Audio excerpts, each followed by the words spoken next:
Il n'y a pas de nanani nanana. Aujourd'hui, on est là pour une raison bien précise, tout simplement parce que je vais essayer de repasser mon brevet de maths. Grossièrement, pour vous expliquer, j'ai mon cousin qui passe actuellement son brevet blanc, enfin, qui a passé son brevet blanc, en tout cas c'est l'année du brevet. Et moi je me suis grave posé la question de si j'avais encore le niveau, et en tout cas si je me souvenais de ce qu'on apprenait au brevet. Ça remonte à hyper longtemps. J'ai pris le brevet de maths pas pour n'importe quelle raison non plus, je pense qu'on pourra faire différentes éditions si jamais ça vous plaît. Voilà, là j'ai choisi le sujet de 2022, donc le diplôme national du brevet session 2022, je l'ai en format PDF. On va pas faire toutes les questions non plus parce que quand j'ai regardé, en fait il y a 5 exercices et c'est supposé durer 2 heures. Je pense qu'on va essayer d'en faire 2-3 en fonction de notre avancée et on va corriger aussi. Alors, j'ai absolument pas lu, je sais pas du tout quel est le sujet, de quoi, pour qui, comment. Où es-tu? Donc, la page commence comme ceci. Diplôme national du brevet, session 2022, c'est bien. L'usage de la calculatrice avec le mode examen actif est autorisé. L'utilisation de calculatrice sans mémoire type collège est autorisée. L'utilisation du dictionnaire est interdite. Toutes les réponses doivent être justifiées, sauf si une indication contraire est donnée. Exercice numéro 1, 20 points. Une famille se promène au bord d'une rivière. Les enfants aimeraient connaître la largeur de la rivière. Oh là là là. J'ai pas choisi les maths pour rien, hein. C'est une matière que j'adorais, mais je suis pas très forte. Disons que c'est pas du tout instinctif pour moi. Il y en a qui sont hyper à l'aise, faire des calculs mentaux, des trucs comme ça au calme. Bah moi mes trucs c'était, j'étais beaucoup plus à l'aise en faisant du français, de l'anglais, bref. Mais j'adorais, hein. J'étais pas du tout de mauvaise foi, mais par contre du coup pour moi c'était pas forcément ce qui va être plus simple. Les enfants aimeraient connaître la largeur de la rivière. Ils prennent des repères, comptent leurs pas et dessinent le schéma ci-dessous sur lesquels les points C, E et D, de même que A, E et B sont alignés. Le schéma n'est pas à l'échelle. D'accord. Donc AE représente 20 pas, BE représente 5 pas et BD représente 1 pas. Donc ils aimeraient connaître la largeur de la rivière. Oh là là là là. Petit 1, démontrer que les droites AC et BD sont parallèles. Bah ça se voit. En vrai j'ai peut-être une idée de pourquoi elles seraient parallèles. Je connais plus trop la règle qui permet d'être sûr que c'est parallèle. Est-ce que c'est le théorème de Pythagore, en sachant que là on a deux triangles rectangles? Question 1, donc démontrer que les droites AC et BD sont parallèles. Du coup, on a clairement un angle droit sur A et un angle droit sur B.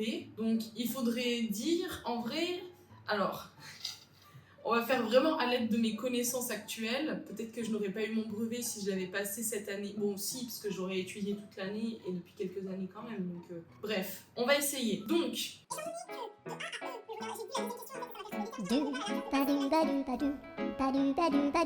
ce que je dirais, c'est que on a un angle droit à A. Clairement, il est noté. Hein. On a un angle droit à B aussi. Donc, angle droit. Donc jusque-là, on est bien. On a dit qu'il y avait un angle droit à A, un angle droit à B, que les droites CD et les droites AB reliaient les deux triangles. Et ouais, mais ça ne prouve pas du tout qu'elles sont parallèles. Et cette démonstration, il me semble qu'elle se fait par le théorème de Pythagore, non? Oh là là, punaise. Mais mon cousin, s'il regarde ça, il va vraiment rigoler. Hein. Mais je crois que la question A, c'est la fin de ma recherche. Pour le 2, je reviendrai plus tard. J'avais l'habitude de faire ça, moi, toujours des fois. Quand c'est des trucs qui demandent un peu de la réflexion, on revient un peu plus tard parce que peut-être que l'idée va popper après. Déterminer en nombre de pas la largeur AC de la rivière. Ok. Donc moi je me suis lancée là, qu'est-ce que c'est que cette merde? Déterminer en nombre de pas la largeur de AC. Bah je sais pas moi. Après, avec le théorème de Pythagore, je peux le déduire combien fait DE. Parce que du coup j'ai le côté là, le côté là. Mais je sais plus comment c'est. Le théorème de Pythagore, je crois que c'est genre longueur fois là. Non, je sais plus. Oh non, c'est trop... J'aurais dû au moins réviser un peu avant quand même. Pour les questions qui suivent, on assimile la longueur d'un pas à 65 cm.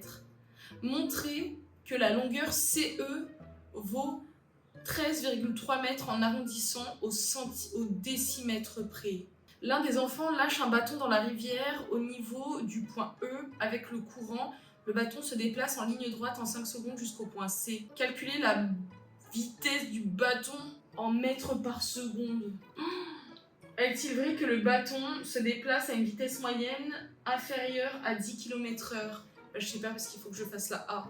Oh là là, la loose. Bon, on va passer à la B et on va voir. Exercice 2. Donc cet exercice est un questionnaire à choix multiples. Aucune justification n'est demandée. Pour chaque question, 3 réponses A, B, C sont proposées. Une seule réponse est exacte. Recopier sur la copie le numéro de la question et la réponse. Bon, déjà on va boire. Oh, toute la potion là, je sens les connaissances qui arrivent. On considère les deux figures suivantes. Ok, on les considère juste. Par quelle transformation la figure 2 est-elle l'image de la figure 1? Une translation, une hométie, une symétrie axiale. Par quelle transformation la figure 2 est-elle l'image de la figure 1? J'aurais dit une symétrie axiale. 2. On considère la représentation graphique de la fonction g suivante. Ah oui, d'accord, non mais la question est en bas, putain, déjà ça va pas. Quel est l'antécédent de 2 par la fonction g? Quel est l'antécédent de 2 par la fonction g? J'aurais dit 4, donc C. Ah mais c'est bizarre, on va voir. Soit f, la fonction définie par f x flèche 3x au carré moins 7. On fait ça au collège? Quelle affirmation est correcte? 29 est l'image, alors ça me parle, est l'image de 2 par la fonction f. f3 égale 20. F est une fonction affine. Oh punaise, j'ai adoré ce sujet. La fonction définie par x vaut 3x au carré moins 7. Bah, ça voudrait dire que 3 fois 2, donc 2 fois 2, 4, fois 3, 4 fois 3, 12, 12 moins 7, f de 3 égale 20. Donc ça voudrait dire que 3 fois 3, 9, 9 fois 3, 27, moins 7 égale 20. Réponse B, j'aurais dit du coup. Alors peut-être que ça peut paraître hyper basique, mais je vous avoue que waouh, ça date. Fonction affine, je me souviens plus, mais on a trouvé la réponse, donc normalement ça devrait être bon. On a relevé les performances en mètres obtenues au lancer du poids par un groupe de 13 élèves d'une classe. Quelle est la médiane de cette série de valeurs? La médiane, donc la médiane, bah j'aurais dû 5, 15, 1, 2, 3, 4, 5, 6. J'aurais dit 5, 15. Donc pour la 4, la médiane, il me semble que c'est la valeur du milieu. Je suis même sûre, en fait, je sais pas pourquoi, je doute de moi complètement. On considère la configuration suivante dans laquelle les triangles LAC et BUT sont semblables, d'accord? Par quel nombre doit-on multiplier l'aire du triangle LAC pour obtenir l'aire du triangle BUT? Alors, on doit multiplier par 2 fois 3, j'aurais du 3, je suis pas sûre, mais je vais dire 3. Je vais me faire confiance un petit peu là. Ok, on passe à l'exercice 3. Une collectionneuse compte ses cartes Pokémon afin de les revendre. Elle possède 252 cartes de type feu et 156 cartes de type terre. Parmi les 3 propositions suivantes, laquelle correspond à la décomposition en produit de facteurs premiers du nombre 252? Elle possède 252 cartes de type feu. Alors c'est con, mais la décomposition en produit de facteurs, purée, ça remonte, hein. Ça remonte de ouf. Ça voudrait dire que la décomposition en produit de facteurs... Non mais, déjà le truc à rallonge, frère. Les 3 positions à laquelle correspond la décomposition en produit de facteurs... Ouais, non, j'ai bien vu, hein. 2 fois 2, 4. 3 fois 3, 9.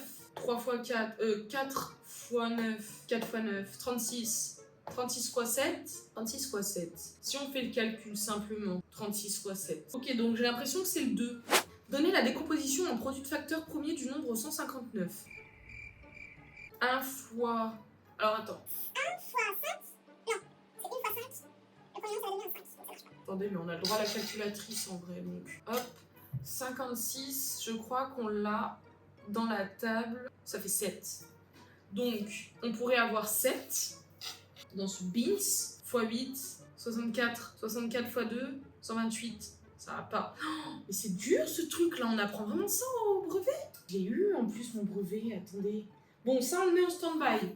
Je pense que je peux le trouver. Donc 2. Elle veut réaliser des paquets identiques, c'est-à-dire contenant chacun le même nombre de cartes terre et le même nombre de cartes feu en utilisant toutes ces cartes. Peut-elle faire 36 paquets? Ah bah très simplement.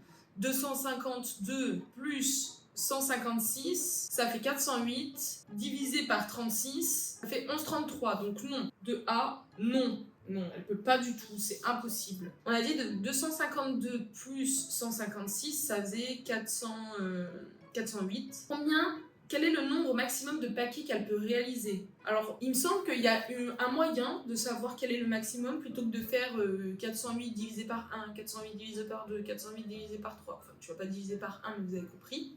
Je sais plus c'est lequel. Du coup, j'aurais tendance à dire qu'elle peut le diviser.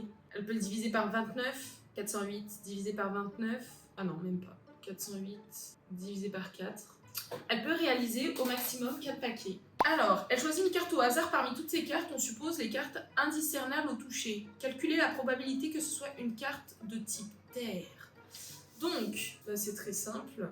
Alors, du coup, on a 252 en feu, 156 en terre, ce qui représente 48 en général. Moi, ce que je ferais, c'est, alors, le pourcentage que il faut diviser les 156 par le général, 408, je pense. C'est ce qui me paraît le plus logique, mais encore une fois, ma logique mathématique n'est pas vraiment divisée par 408. Et du coup, il y a 38,23% de tomber sur une carte terre, je pense. On va dire que c'est ça. Ok, donc on va dire qu'on va rester sur les 3 exercices parce que sinon ça va être hyper long. Par contre, ce que je vais faire, c'est que je vais essayer de revenir sur l'exercice 1 là. Alors, démontrer que les droites AC. Pour moi, alors, dans les souvenirs, le théorème de Pythagore, il dit clairement. Peut-être que ça n'a rien à voir aussi. Le théorème de Pythagore, il dit clairement. Ok, ça marche. Bon, ben, correction. Alors du coup, on va faire des petites recherches. Bon, je pense que ça peut se trouver facilement. Hein. Correction, brevet de maths. 2022, en France évidemment. Sinon, ça ne marche pas. C'est pas aussi simple de le trouver que ça. Ah si, c'est bon, je suis mauvaise langue. Démontrer que les droites AC et BD sont parallèles. On sait que AC et BD sont perpendiculaires à AB. Or, si 2 droites sont perpendiculaires à une même troisième droite, alors elles sont parallèles entre elles. Oh, cette règle, c'était le truc à la con qu'il fallait apprendre par cœur. Et du coup, c'est un peu ce que j'ai mis, non? Il y a un angle sur A et sur B. AB est relié à AC.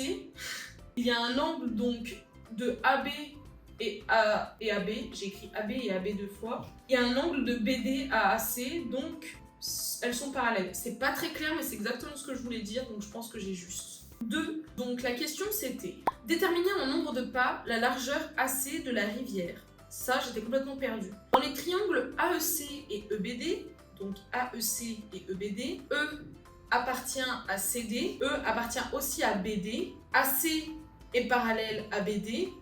Donc, d'après le théorème de Thalès, les triangles AEC et EBD sont semblables. Quoi?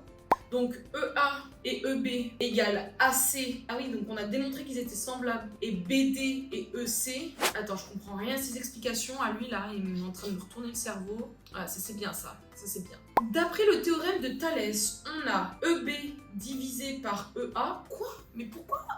Il y a même la réponse et je comprends pas le théorème de Thalès là, punaise, le théorème de Papyrus, tous ces trucs là. Essayez de comprendre en off parce que je vais pas vous mentir, sinon on en a pour des heures. Pour le 3, montrer que la longueur CE vaut bien 13,3. Donc si ça s'avère être juste, je pense, parce qu'ils disent de démontrer. Et bah du coup, le reste des questions, normalement on a bon. ACE est en rectangle en A, d'après le théorème de Pythagore. Donc cette fois-ci, c'est Pythagore qu'il fallait utiliser, my bad. D'après le théorème de Pythagore, on a AC carré plus AE carré égale CE carré. Ah oui, c'est vrai, c'était machin carré plus machin carré égale machin carré. En centimètres, CE, ça mesure racine carrée de 416 fois 65, parce que du coup, il disait que c'était 65 cm, ce qui fait à peu près 1325,7 cm, ce qui représente environ 13,3 mètres à 0,1 mètre près. Donc, c'est bon, grâce au théorème de Pythagore. Mais ça, par contre, j'ai faux. Calculer la vitesse moyenne entre E et C, on calcule le rapport. Donc, CE divisé par 5. Donc, moi, j'ai fait directement, en fait. J'ai fait CE égale, donc c'est même pas bon. Il aurait fallu que je mette CE divisé par 5 égale 13 divisé par 5 égale 2,66. J'ai mis. Je pense qu'il a arrondi à en dessous parce qu'il devait y avoir des chiffres plus bas après. J'ai pas fait attention à ça, mais du coup, c'est juste. Cette vitesse moyenne est de 200... Ah merde, j'ai pas calculé la vitesse moyenne en fait. J'ai juste mis 2,66, c'est inférieur à 10, donc c'est faux.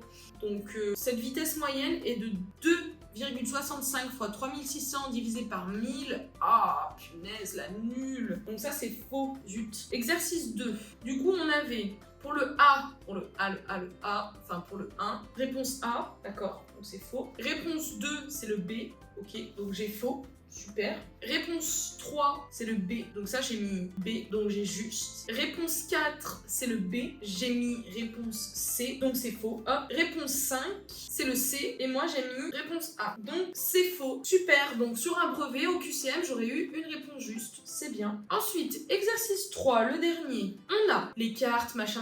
Parmi les 3 propositions suivantes, laquelle correspond à la décomposition en produit de facteurs premier du nombre 252. Celui-ci, c'était du coup 2 au carré fois 3 au carré fois 7. J'ai faux. 2 au carré fois 3 au carré fois 7. J'ai mis la 2. Punaise.